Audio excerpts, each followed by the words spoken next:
ಶುಭೋದಯ. ಶೃಂಗೇರಿ ಸುದ್ದಿಗೆ ಸ್ವಾಗತ. ಓದುತ್ತಿರುವವರು ಮಿಥುನ್ ಗುಡ್ಡೆತೋಟ.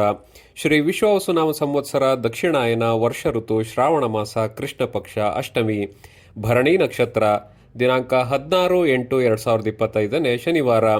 ಇಂದು ಶ್ರೀಕೃಷ್ಣ ಜನ್ಮಾಷ್ಟಮಿ.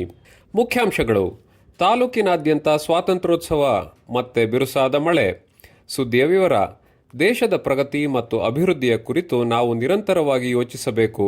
ನಮ್ಮ ಹಿರಿಯರು ಸ್ವಾತಂತ್ರ್ಯವನ್ನು ಪಡೆಯಲು ಬೃಹತ್ ಹೋರಾಟ ಮಾಡಿದ್ದು, ಅವರ ಹೋರಾಟಗಳು ಯುವ ಪೀಳಿಗೆಗೆ ಸದಾ ಪ್ರೇರಣೆಯಾಗಬೇಕು ಎಂದು ತಹಸೀಲ್ದಾರ್ ಅನೂಪ್ ಸಂಜೋಗ್ ಹೇಳಿದರು.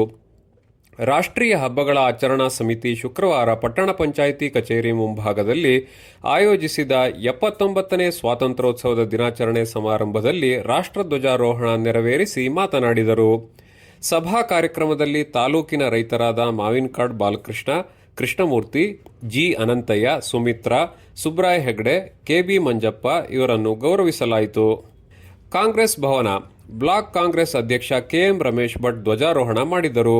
ಯುವ ಕಾಂಗ್ರೆಸ್ ಅಧ್ಯಕ್ಷ ಪ್ರದೀಪ್ ಕಲ್ಲೊಳ್ಳಿ, ಮಹಿಳಾ ಘಟಕದ ಅಧ್ಯಕ್ಷೆ ಶಕೀಲಾ ಗುಂಡಪ್ಪ ಇತರರು ಇದ್ದರು.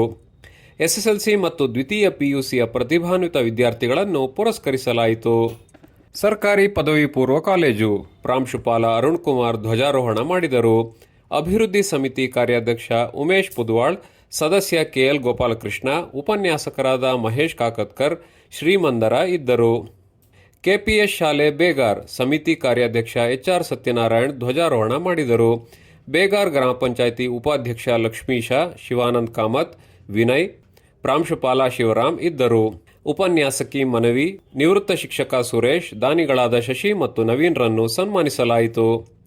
ರೋಟರಿ ಕ್ಲಬ್: ರೋಟರಿ ಭವನದಲ್ಲಿ ರೋಟರಿ ಕ್ಲಬ್ ಮತ್ತು ಇನ್ನರ್ ವೀಲ್ ಕ್ಲಬ್ ಜಂಟಿಯಾಗಿ ಏರ್ಪಡಿಸಿದ್ದ ಧ್ವಜಾರೋಹಣವನ್ನು ಮಾಜಿ ಸೈನಿಕ ಕೆಜಿ ಜ್ಞಾನೇಶ್ ಮಾಡಿದರು. ಹಿರಿಯರಾದ ಹುಲ್ಗಾರ್ ನರಸಿಂಹಮೂರ್ತಿ ದಂಪತಿ, ಟಿಟಿ ವರ್ಗೀಸ್ ದಂಪತಿಯರನ್ನು ಗೌರವಿಸಲಾಯಿತು. ಬಿಆರ್ಸಿ ಕೇಂದ್ರ ಕ್ಷೇತ್ರ ಸಮನ್ವಯಾಧಿಕಾರಿ ಬಿಆರ್ ಗಂಗಾಧರಪ್ಪ ಧ್ವಜಾರೋಹಣ ಮಾಡಿದರು. ತಾಲೂಕಿನಾದ್ಯಂತ ಆಶ್ಲೇಷ ಮಳೆ ಮತ್ತೆ ಆರ್ಭಟಿಸಿದ್ದು, ಸ್ವಾತಂತ್ರ್ಯ ದಿನಾಚರಣೆ ದಿನವಾದ ಶುಕ್ರವಾರ ದಿನವಿಡೀ ಬಿರುಸಿನ ಮಳೆಯಾಗುತ್ತಿದೆ. ಬೆಳಗ್ಗೆಯಿಂದ ರಭಸವಾಗಿ ಸುರಿದ ಮಳೆ ಮಧ್ಯಾಹ್ನದವರೆಗೂ ಬಿಡುವಿಲ್ಲದೆ ಮಳೆಯಾಗಿದೆ. ತಾಲೂಕಿನಲ್ಲಿ ಸಂಚರಿಸುತ್ತಿರುವ 2 ಕಾಡಾನೆ ಗುರುವಾರ ರಾತ್ರಿ ಕಲ್ಕಟ್ಟೆ ವೈಕುಂಠಪುರದಲ್ಲಿ ಕಾಣಿಸಿಕೊಂಡಿದ್ದು, ರಾತ್ರಿ ಕಲ್ಕಟ್ಟೆ ಅಶೋಕ್ರವರ ತೋಟಕ್ಕೆ ಬಂದಿದ್ದು, ಸಮೀಪದ ವಿಶ್ವೇಶ್ವರ್ ಭೀಡೆ ತೋಟದಲ್ಲಿ ಬಾಳೆ, ಅಡಕೆ ಸಸಿಯನ್ನು ಪುಡಿ ಮಾಡಿದೆ. ಜಯಲಕ್ಷ್ಮಿ ಬಡಾವಣೆಯಿಂದ ಕನ್ಯಾಕುಮಾರಿ ದೇವಸ್ಥಾನದ ಬಳಿ ಹೆಜ್ಜೆ ಕಾಣಿಸಿದೆ. ಹೊಸಕೆರೆ ಗೋಪಾಲಕೃಷ್ಣ ತೋಟದ ಬೇಲಿ ಮುರಿದು ಅಡಿಕೆ ಗಿಡ ಧ್ವಂಸ ಮಾಡಿದೆ. ಶಿಡ್ಲೆ ಹಾಲಪ್ಪಗೌಡರ ಮನೆಯ ಹಿಂಭಾಗದ ಕಾಡಿನಲ್ಲಿ ಹೋಗಿದ್ದು, ದೊಡ್ಡ ಹೊನ್ನೆ ಬಳಿ ಶೃಂಗೇರಿ ಜೈಪುರ ರಸ್ತೆ ದಾಟಿ ಮೌಳಿ ಗುಡ್ಡದಲ್ಲಿ ವಾಸ್ತವ್ಯ ಮಾಡಿದೆ ಎಂದು ಸ್ಥಳೀಯರು ತಿಳಿಸಿದ್ದಾರೆ. ಆನೆ ಬಂದ ದಾರಿಯಲ್ಲಿ ಈಗ ವಾಪಸ್ ಹೋಗುತ್ತಿರಬಹುದೆಂದು ಊಹಿಸಲಾಗಿದೆ.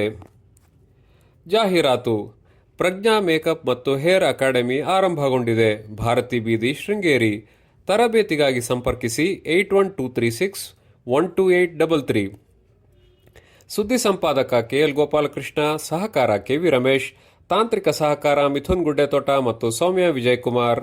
ಜಾಹೀರಾತು ಹಾಗೂ ಪ್ರತಿಕ್ರಿಯೆ ನೀಡುವವರು ಶೃಂಗೇರಿ ಸುದ್ದಿ ಕೇಳಲು ನಿಮ್ಮ ಹೆಸರು ವಾಟ್ಸ್ಆಪ್ ಸಂಖ್ಯೆಯನ್ನು 9448843831ಗೆ ವಾಟ್ಸ್ಆಪ್ ಮಾಡಿ. ವಂದನೆಗಳು.